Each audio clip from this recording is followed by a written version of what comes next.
Encrypted کال تھی، لیکن اس کے باوجود اسے ریکارڈ کر لیا گیا، جو کہ جدید ٹیکنالوجی کے ذریعے ہی ریکارڈ کی جا سکتی تھی۔ اب اس کال کی ریکارڈنگ کے متعلق پتہ یہ چلا ہے کہ یہ کال اصل میں ایک خفیہ ایجنسی نے ریکارڈ کی تھی، اور یہ جو خبر آئی ہے یہ کوئی ذرائع سے نہیں آئی، یہ کوئی نجی محفل سے نہیں آئی، بلکہ آن کیمرہ اس کے متعلق انکشاف کیا گیا ہے۔ اور فواد چودھری نے اب یہ انکشاف کیا ہے کہ ہمارے پاس یہ معلومات ہیں کہ یہ جو شوکت ترین کی لیک کال ہے جس کو ریکارڈ کیا گیا تھا، یہ اصل میں انٹیلیجنس بیورو یعنی آئی بی نے ریکارڈ کی، اور ان کا یہ بھی کہنا تھا کہ ہماری پوری قیادت کی جو ٹیلی فون کالز ہیں یہ غیر قانونی طریقے سے ٹیپ کی جا رہی ہیں، غیر قانونی طریقے سے ان کو ریکارڈ کیا جا رہا ہے۔ لیکن یہاں پر بلاول بھٹو کی ایک شرمناک ویڈیو آج کے دن میں وائرل ہوئی ہے۔ یہ ویڈیو اس وقت سوشل میڈیا پر وائرل ہے۔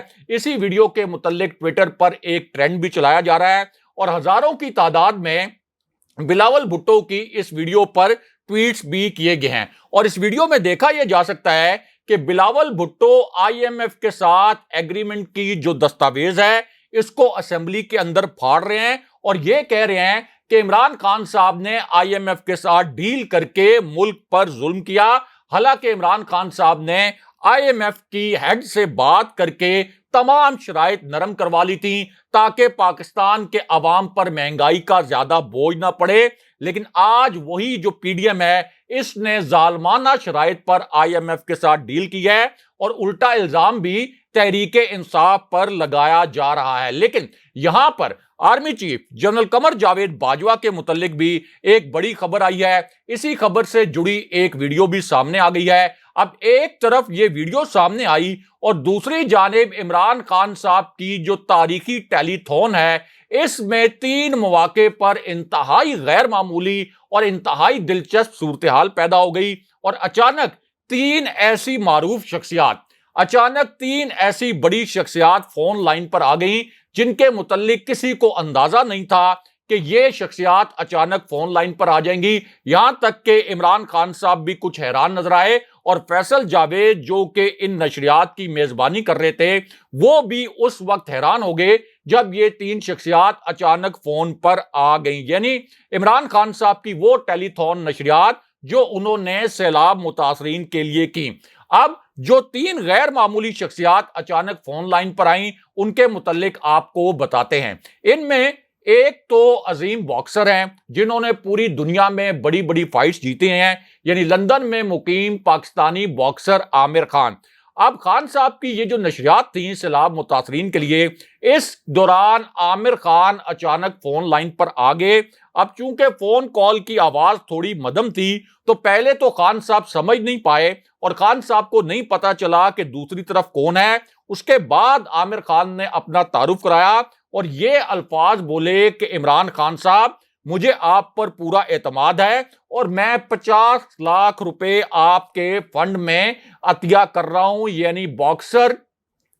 عامر خان نے 50 لاکھ روپے خان صاحب کے فنڈ میں عطیہ کیے۔ لیکن اس کے بعد ایک اور کالر اچانک فون پر آئے اور انہوں نے سب کو حیران کر کے رکھ دیا، اور خان صاحب نے اس کالر سے تقریباً 1.5 منٹ تک بات بھی کی۔ فیصل جاوید بھی اس کالر کی بات سن کر حیران رہ گئے، اور باقی وہاں پر جو ڈاکٹر ثانیہ نشتر موجود تھیں، اسی طرح چودھری پرویز الہی موجود تھے، وہ بھی ہم نے دیکھا کہ ان کے جو چہروں کے ایکسپریشن تھے ان کے چہروں کے تاثرات سے بھی یہ ظاہر ہوتا تھا کہ وہ اس کال پر کافی حیران ہوئے۔ اب یہ جو فون کرنے والی شخصیت تھی ان کا نام تھا جاوید، یہ بیرون ملک مقیم ہیں، اور انہوں نے یہ الفاظ استعمال کیے اس فون کال پر کہ عمران خان صاحب ہمارا پورا ٹرسٹ آپ کے ساتھ ہے، ہمیں پتا ہے کہ ہم آپ کو جو عطیات دیں گے یہ براہ راست متاثرین پر خرچ ہوں گے۔ اور اس کے بعد جاوید صاحب نے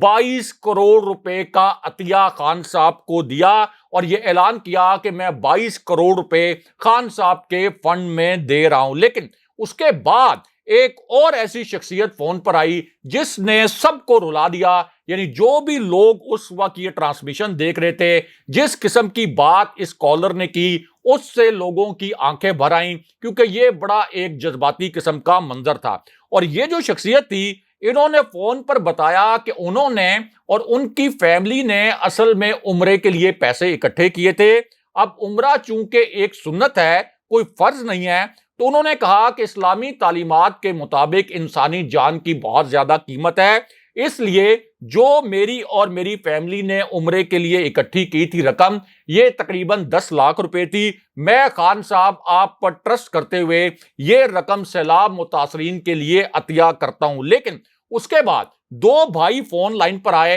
اور انہوں نے خان صاحب کو 50 لاکھ روپے عطیہ کیا، اور یوں چند گھنٹوں کے اندر تقریباً 1 ارب روپے سے بھی زائد کی جو رقم ہے یہ خان صاحب کے فنڈ میں اکٹھی ہو گئی۔ لیکن یہاں پر جہانگیر ترین کے عطیے کے متعلق بھی ایک بڑی خبر آئی ہے۔ یہ ایک بڑی بریکنگ نیوز ہے، ایک تازہ ترین خبر ہے، اور بہت سے حلقوں کے لیے یہ ایک انتہائی حیران کن قسم کی خبر ہے۔ اب جہانگیر ترین اور ان کا جو پورا گروپ تھا، اس نے اصل میں حمزہ شہباز کو ووٹ دیے تھے، لیکن جب یہ ارکان ڈی سیٹ ہوئے اور نون لیگ نے انہیں ٹکٹ دیا تو عوام نے انہیں لوٹا کہہ کر مسترد کر دیا۔ یہ تمام ارکان ہار گئے۔ جہانگیر ترین کے حلقے سے بھی جہانگیر ترین گروپ کے جو ارکان تھے ان کو شکست فاش ہو گئی۔ اس کے بعد نون لیگ کے جو لیڈرشپ ہے اس نے جہانگیر ترین گروپ کے ان ارکان سے منہ موڑ لیا اور یہ کہا کہ اگلے الیکشن میں ہم ان کو ٹکٹ نہیں دیں گے، بلکہ ہم اپنے نون لیگ کے رہنماؤں کو ٹکٹ دیں گے۔ اب اس پوری سچویشن میں جہانگیر ترین گروپ کے جو ارکان ہیں انہوں نے جہانگیر ترین کو مشورہ یہ دیا کہ اب آپ مشترکہ دوستوں کے ذریعے خان صاحب سے رابطہ کریں۔ اب مشترکہ دوست اور ایسے لوگوں میں آپ یہ کہہ سکتے ہیں کہ فواد چودھری بھی شامل ہیں، اسی طرح مراد سعید بھی شامل ہیں، وزیر اعلیٰ خیبر پختونخوا بھی شامل ہیں۔ تو یہ مشورہ دیا گیا کہ مشترکہ دوستوں کے ذریعے خان صاحب سے رابطہ کریں اور معافی تلافی کے بعد آپ دوبارہ سے پی ٹی آئی میں شامل ہو جائیں، کیونکہ ایک تو ہم نے عزت گنوا دی، لوٹے بن کر ہماری سیٹیں بھی چلی گئی، اور اب آگے بھی صاف نظر آ رہا ہے کہ جس طرح سے پی ٹی آئی نے پنجاب میں ضمنی الیکشن جیتا ہے اور جس طرح سے خان صاحب کی اس وقت مقبولیت ہے، تو صاف نظر آ رہا ہے کہ اگلا election P T I clean sweep کر جائے گی۔ اب